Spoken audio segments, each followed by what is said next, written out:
Друзья, приветствую всех на канале Русторис. Меня зовут Андрей, и каждый день я читаю вам короткие увлекательные рассказы на русском языке. Сегодня рассказ о животных, которые побывали в космосе. Итак, поехали. 3 ноября 1957 года СССР запустил в космос космический аппарат «Спутник-2». Это был один из многих экспериментов в космической гонке СССР и США, которая в итоге привела американцев на Луну. На борту космического аппарата был всего один пассажир – собака Лайка, ставшая первым в мире животным, выведенным на орбиту Земли.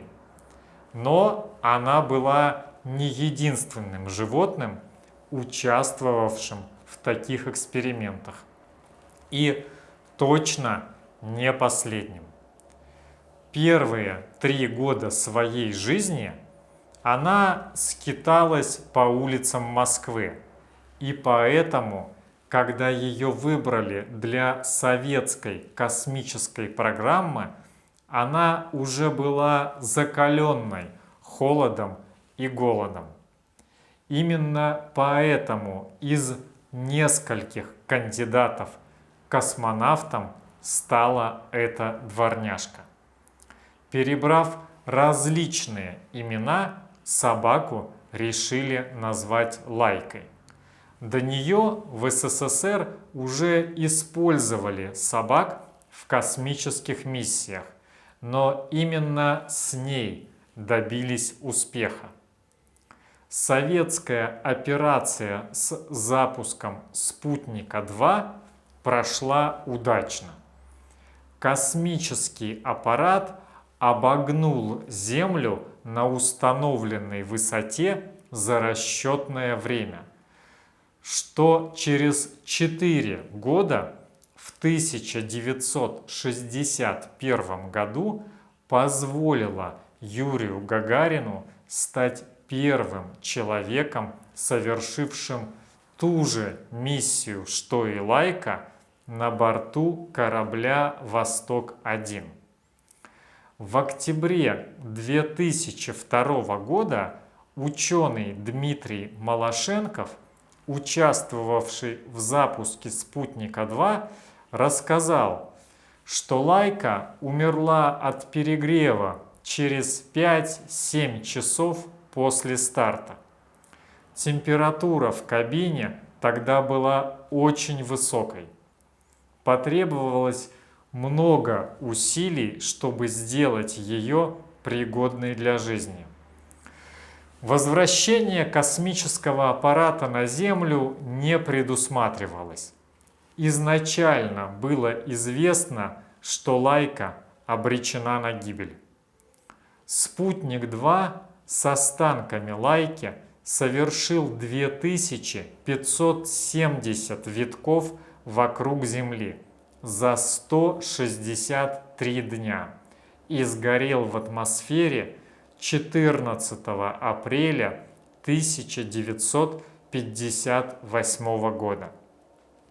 Больше повезло 2 другим советским дворняжкам, которые не только обогнули Землю, но и вернулись целыми и невредимыми.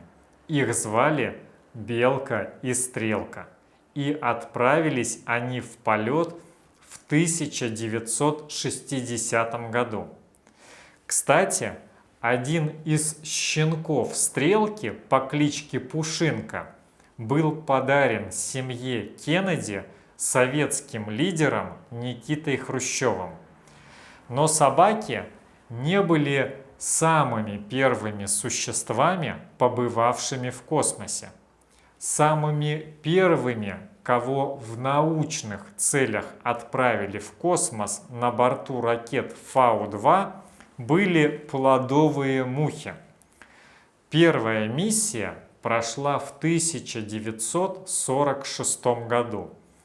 Цель была изучить влияние радиации на большой высоте. Оказалось, что радиация вызвала у мух преждевременное старение. Черепахи, кролики, рыбы и ящерицы тоже получили привилегию стать членами экипажа в полетах на высоту более 100 километров. Первыми животными, облетевшими вокруг Луны, были запущенные в 1968 году на борту советского корабля «Зонд-5» черепахи. В 1970 году в космос отправили 2 лягушек для изучения микрогравитации.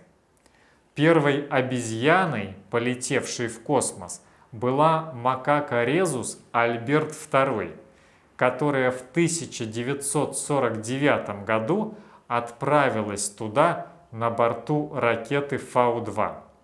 Спустя 2 года полетел Йорик, ставший первой обезьяной, которая вернулась живой из космоса.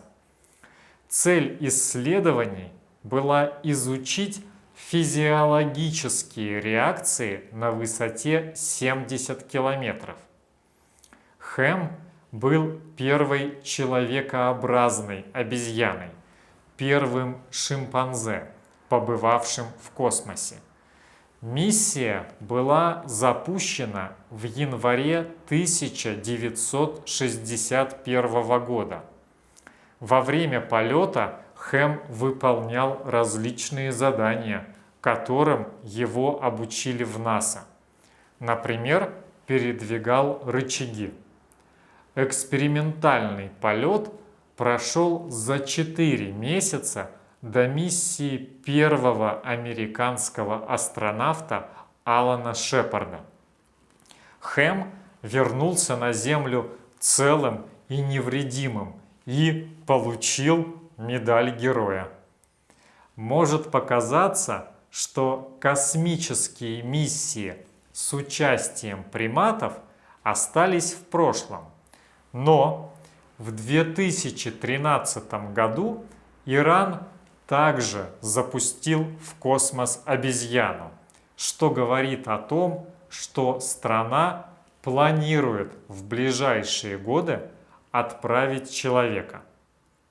Обезьяна из Тегерана достигла высоты 120 километров и вернулась живой на Землю. Астрокошку, как ее тогда прозвали в прессе, Франция отправила в космос в 1963 году в рамках операции будущего Европейского космического агентства для измерения кошачьих нервных импульсов. Бездомная кошка Фелисет добралась до высоты более 200 километров, а затем спустилась в капсуле на парашюте. На Землю кошка прибыла живой, но через 2 месяца ее усыпили для того, чтобы изучить влияние пребывания в космосе на мозг.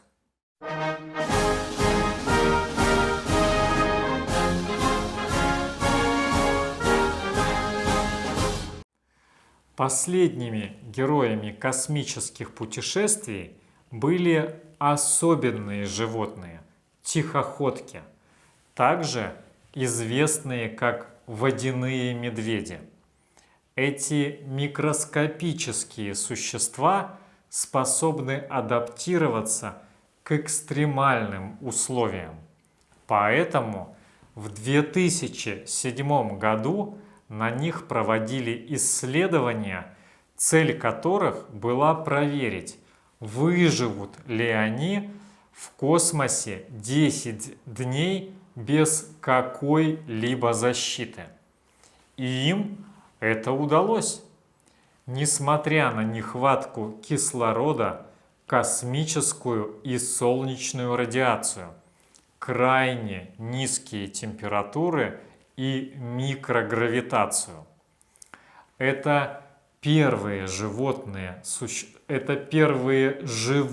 существа, которые, как выяснилось, способны выжить в открытом космосе и в своей естественной оболочке. Несколькими годами ранее произошла удивительная история, но с другими беспозвоночными.